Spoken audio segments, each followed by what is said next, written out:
दोस्तों आज की इस वीडियो में हम पढ़ेंगे क्लास 11 की अंतरा की जो बुक है उसका काव्य खंड है जो कि देव के द्वारा लिखा गया है, जिसमें 3 कविता हैं। एक हंसी की चोट है, एक सपना है, एक दरबार है। तो इन तीनों को आज की इस वीडियो में हम कवर करने वाले हैं, तीनों को एक साथ पढ़ेंगे। तो वीडियो आपकी मिनिमम 15 मिनट की बनेगी, तो वीडियो को ध्यान से देखिएगा और अच्छे से देखिएगा, ठीक है। देखिए, सबसे पहले आती है आपकी हंसी की चोट। तो इसके देखिए यहाँ पे मैंने व्याख्या वगैरह हर चीज़ अच्छे से लिखी हुई है, तो उसको आप मिस मत कीजिएगा, ठीक है। इस वीडियो को अच्छे से देखिएगा, ठीक है। तो तीनों स्टेंजा को हम आज की इस वीडियो में, तीनों पोएट्रीज जो हैं देव की, वो आज की इस वीडियो में हम कवर करने वाले हैं। तो चलिए वीडियो को स्टार्ट करते हैं बिना टाइम वेस्ट किए हुए। तो सबसे पहले है आपका हंसी की चोट, ठीक है। हंसी की चोट है, ये स्टेंजा दिया हुआ है आपका। क्या दिया हुआ है पढ़ के बताता हूँ। शासन ही सौ समीर गयो अरु, शासन ही सौ समीर गयो अरु, आसुन ही सब नीर गयो ढरे, तेज गयो गुण लो लय आपनो, अरु भूमि गई तन की तनुता करी, देव जियो मिली बेही की आस की, आसहु पास अकाय रह्यो भरी, जा दिन ते मुँह फेर कर हंसी, हेर हियो जू लियो हरि जू हरि, ठीक है। तो ये स्टेंजा है। अब देखिए, स्टेंजा पढ़ने में तो आपको शायद समझ में नहीं आया हो हंसी की चोट का, लेकिन मैं आपको समझाता हूँ कि आखिर इसकी व्याख्या है क्या, यानी कि इसके माध्यम से जो देव हैं वो कहना क्या चाहते हैं, ठीक है। तो देखिए, पहले तो मैं इसको करता हूँ अंडरलाइन, अब आपको समझाता हूँ इसे। तो देखिए, कवि कहते हैं कि जिस दिन से श्री कृष्ण गोपी के सामने से एक बार हंसते हुए मुख फेर कर चले गए हैं, उसी दिन से नायिका विरह में व्याकुल हो गई। यानी कि कवि का कहना यह है कि जिस दिन से श्री कृष्ण गोपी के सामने से एक बार हंसकर और अपना मुंह फेर कर चले गए, उसी दिन से जो नायिका है वो उनके विरह में, उनके छोड़ जाने के विरह में काफ़ी व्याकुल हो रही है। ऐसा करते हुए श्री कृष्ण जैसे, यानी कि ऐसा करते हुए श्री कृष्ण ने जैसे उसका हृदय ही चुरा ले गए हो। यानी कि जब उन्होंने ऐसा किया, हंसते हुए चले गए मुंह फेर के, तो उन्होंने ऐसा करते हुए जैसे नायिका का जो हृदय है उसे ही चुरा लिया हो। तभी से गोपी के शरीर में 5 तत्वों में से एक तत्व विदा होते चले जा रहे हैं। यानी कि जो 5 तत्व होते हैं हमारे शरीर के, उसमें से एक एक तत्व वो धीरे धीरे विदा होते चले जा रहे हैं, और एक तत्व जो प्रेम तत्व है वो तो श्री कृष्ण ले ही गए हैं। वह अवस्था में तेजी से सांसें छोड़ने से वायु तत्व, आंसू के बहने के कारण जल तत्व। अभी देखिए, यहाँ पे बताया जा रहा है कि कौन कौन से तत्व कैसे कैसे जा रहे हैं। वह अवस्था में तेज सांसें लेने से वायु तत्व, आंसू बहने के कारण जल तत्व, शरीर के गर्मी के द्वारा तेज अग्नि तत्व, वह में दुखी होने के कारण, शरीर में कमजोरी के कारण भूमि तत्व चला गया है। इतना सब होने पर भी गोपी ने श्री कृष्ण से मिलने की आशा में आकाश तत्व को बनाए रखा है। यानी कि जो मिलने की आशा है उसके लिए इन्होंने आकाश तत्व को बनाए रखा है। तो बेसिकली इस पैराग्राफ में मैंने क्या बताया आपको कि जो श्री कृष्ण है वो गोपी से अपना मुंह फेर लेते हैं, हंसते हुए चले जाते हैं, ठीक है। और जो गोपी, जो नायिका है बेसिकली, तो उसकी विरह अवस्था में वो अपने शरीर के 5 तत्वों को किस तरह से छोड़ती है, लेकिन उन्होंने जो आकाश तत्व है जो कि किसी से मिलने की आशा रखता है, उससे अभी भी बनाए रखा है, ठीक है। तो ये था। फिर आता है दूसरा पैराग्राफ, यानी कि बेसिकली मैंने ही बनाया, तो दूसरा पैराग्राफ है कि वह तो श्री कृष्ण से मिलने की आशा पर जीवित है। यानी कि ये वो जो नायिका है वो अगर अभी तक जीवित है तो बस अपने आकाश तत्व की वजह से कि वो श्री कृष्ण से मिलेगी, इस आशा पर जीवित है।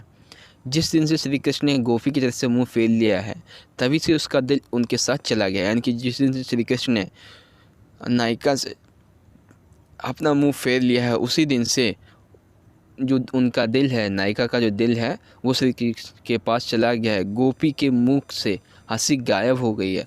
वह श्री कृष्ण को ढूंढ ढूंढ कर थक चुकी है। गोपी कहती है कि कान्हा ने मेरी हंसी का भी हरण कर लिया है, मैं हंसना भी भूल गई हूँ, मैं उसे ढूंढती फिर रही हूँ जिसने मेरे हृदय को हर लिया है। यानी कि जिस दिन से श्री कृष्ण गए हैं वो हंसना भी भूल गई है, और वह श्री कृष्ण को ऐसे ढूंढ रही है जैसे प्यासे को पानी।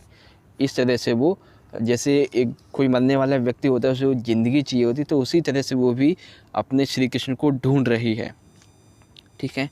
तो ये थी हंसी की चोट की व्याख्या। अब इसके हम भाव पक्ष, कला पक्ष की बात करते हैं, यानी कि जो हमारा शिल्प सौंदर्य है उसकी बात करते हैं।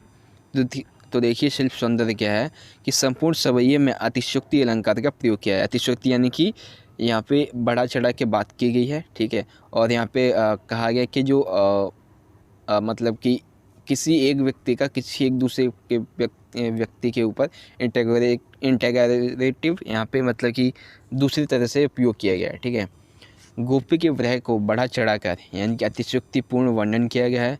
श्रृंगार रस के वियोग रस का वर्णन किया गया, ब्रजभाषा का प्रयोग किया गया है। सवैये में लयात्मक तथा गयात्मक विद्यमान है। माधुर्य गुण है, सवैया छंद है, यानी कि श्रृंगार रस का जो वियोग है, वियोग पक्ष है, उसका वर्णन किया गया, ब्रजभाषा का उपयोग किया गया है, ठीक है।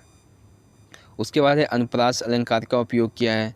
ये इस वाली लाइन में शासनी सी समीर तन की तनुजा आदि, ठीक है। हरी हरी जो हरी में यमक अलंकार है, मुँह फेर लेना मुहावरे का उपयोग किया गया है, ठीक है।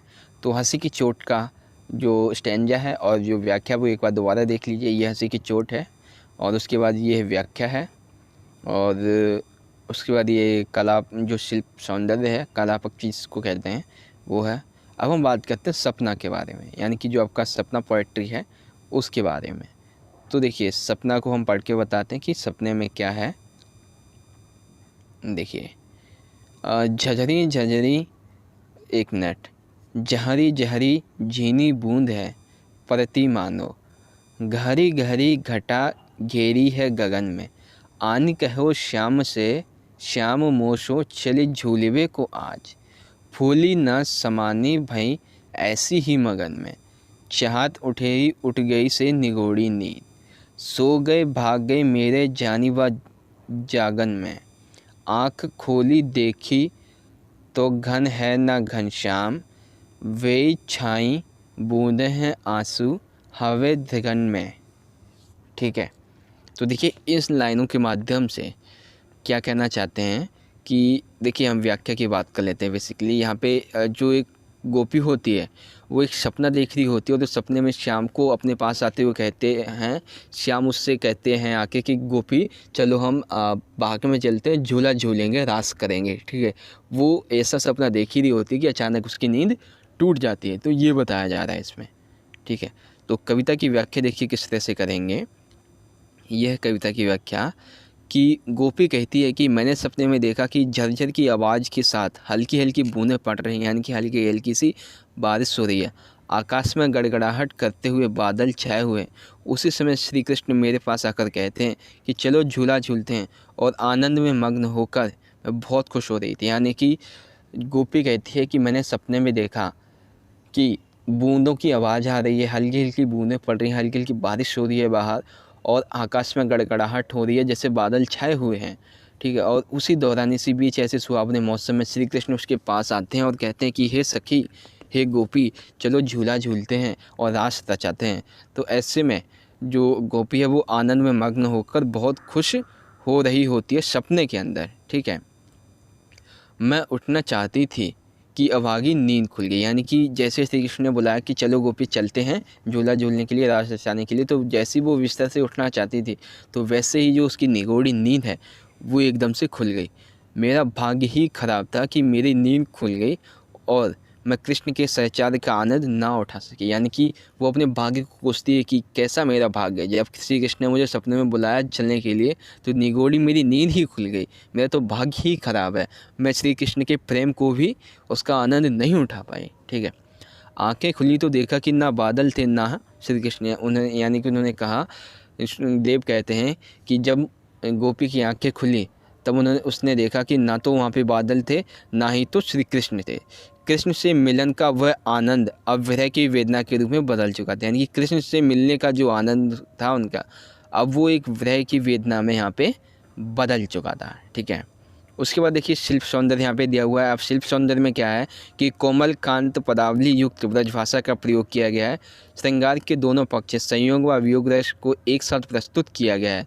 भाषा में चित्रात्मक व तुकात्मक गीता का गुण विद्यमान है।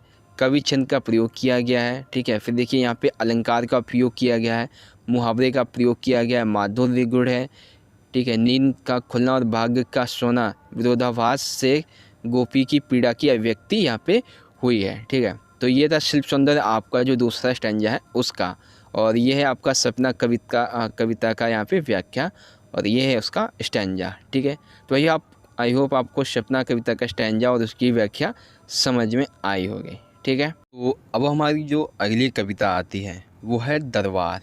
ठीक है, तो दरबार कविता के बारे में बात करते हैं। देखिए, साहिब अंध मुसाहिब मूक सबा बहरी रंग रीज को माच्यो, भूलियो तो भटक्यो घाट औगट ढूढ़ियो को काहू कर्म न बाच्यो, बेच न सूझो कहो समझो न बतायो सुन्यो न कही कहा रुचि राच्यो, देव तहाँ निवरे नट की बिगड़ी मति को सगरी निसी नाच्यो।